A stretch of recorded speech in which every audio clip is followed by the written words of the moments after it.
નમસ્કાર મિત્રો, MS voice Gujarati YouTube ચેનલમાં તમારું હાર્દિક સ્વાગત છે. PM કિસાનના 19મા હપ્તાની તારીખ જાહેર થઈ ચૂકી છે. 19મો હપ્તો ક્યારે તમારા ખાતામાં જમા થશે, ત્યારે કયા ખેડૂતોને આ વખતે 19મો હપ્તો મળવા પાત્ર થશે નહીં, તેની બધી જ માહિતી તમને આ વિડીયોમાં આપવામાં આવશે. તેના માટે વિડીયોના અંત સુધી જરૂર બન્યા રહેજો.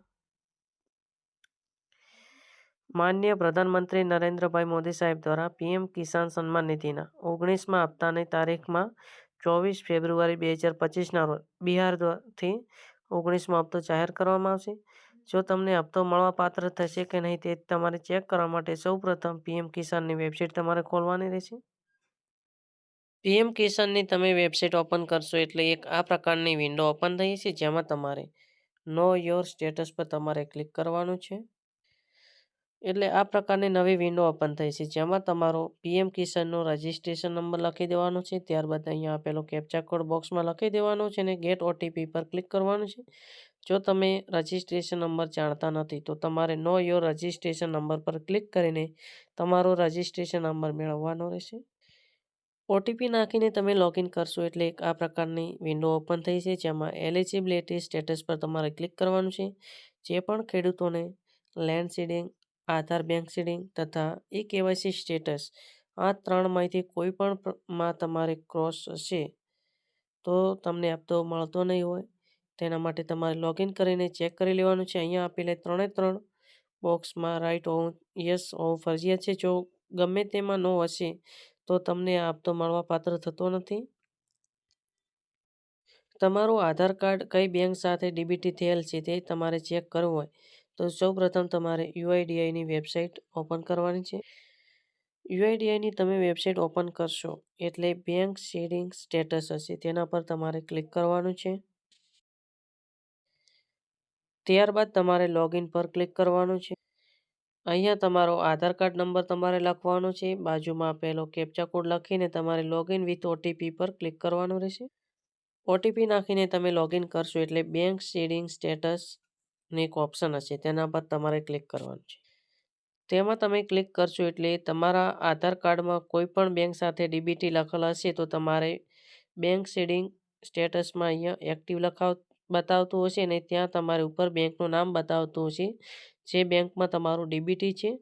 જે પણ મિત્રોને DBT નહીં હોય તેમને અહીંયા અનએક્ટિવ DBT લખેલ આવતું હશે. તેમને તમારે જે પણ બેંકમાં ખાતું છે તે બેંકમાં તમારે આધાર કાર્ડ લઈ જવાનું છે ને તમારે DBT કરાવવાનું રહેશે. જો કોઈ મિત્રોને લેન્ડ સીડિંગની પ્રોબ્લેમ આવી રહી છે તો તેમને કઈ રીતે તેનું સોલ્યુશન મળશે, તો લેન્ડ સીડિંગ પ્રોબ્લેમ આવવાના મુખ્ય કયા કારણો છે તો ખેડૂતના જમીનના રેકોર્ડ તેમના PM કિસાન ખાતે જોડાયેલા યોગ્ય નથી તથા જમીન રેકોર્ડ જૂના છે, જમીન રેકોર્ડમાં કોઈ પણ પ્રકારની ભૂલ છે તથા PM કિસાનને પોર્ટલની ટેકનિકલ પ્રોબ્લેમના કારણે પણ લેન્ડ સીડિંગમાં ન બતાવતું હોય છે. તમારે PM કિસાનમાં લેન્ડ સીડિંગ થયેલ છે કે નહીં તે તમારે ચેક કરવું હોય તો તમારે PM કિસાનની વેબસાઇટ ઓપન કરવાની રહેશે.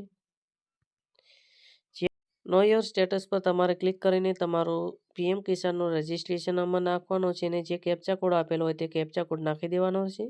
ત્યારબાદ તમારે લોગિન કરવાનું રહેશે અને તમારે લેન્ડ સીડિંગમાં જો આ હશે તો તમારે કોઈ પણ પ્રકારનું કામ કરવાનું રહેશે નહીં.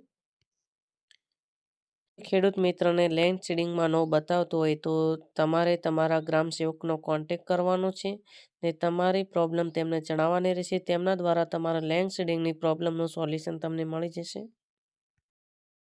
ત્યારબાદ જેમણે પણ PM કિસાનનું KYC નથી કરાવ્યું તેમને પણ હપ્તો મળતો નથી. તેના માટે તમારે તમારું KYC થયેલ છે કે નહીં તે તમારે ચેક કરવું હોય તો તમારે KYC પર ક્લિક કરવાનું છે. KYC પર તમે ક્લિક કરશો એટલે આ પ્રકારની વિન્ડો ઓપન થઈ છે, જેમાં તમારો આધાર કાર્ડ નંબર તમારે દાખલ કરવાનો છે. આધાર કાર્ડ નંબર નાખ્યા પછી તમારે સર્ચ પર ક્લિક કરવાનું રહેશે. જો તમારે KYC નહીં થયેલ હોય તો તમારા આધાર કાર્ડમાં જે પણ મોબાઈલ નંબર રજીસ્ટર હશે તે મોબાઈલ નંબર પર OTP આવ્યો હશે, જે તમારે અહીંયા મોબાઈલ OTP દાખલ કરવાનો રહેશે ને પછી સબમિટ OTP પર ક્લિક કરવાનું છે. તમે OTP સબમિટ કર્યા ત્યારબાદ તમે ફરી KYC પર તમે સર્ચ કરશો એટલે KYC ઓલરેડી ડન આવતું હશે.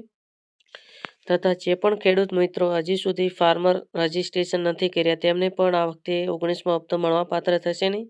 ખેડૂત નોંધણી કેવી રીતે કરવું તેનો પણ વિડીયો અમારી ચેનલમાં અપલોડ કરેલ છે, જેની વિડીયોના ડિસ્ક્રિપ્શન બોક્સમાં લિંક આપેલ છે. તે વિડીયો દેખીને તમારે જો હજુ સુધી નોંધણી નથી થઈ તો તમે ઘરે બેઠા તે વિડીયો દેખીને નોંધણી કરી શકો છો.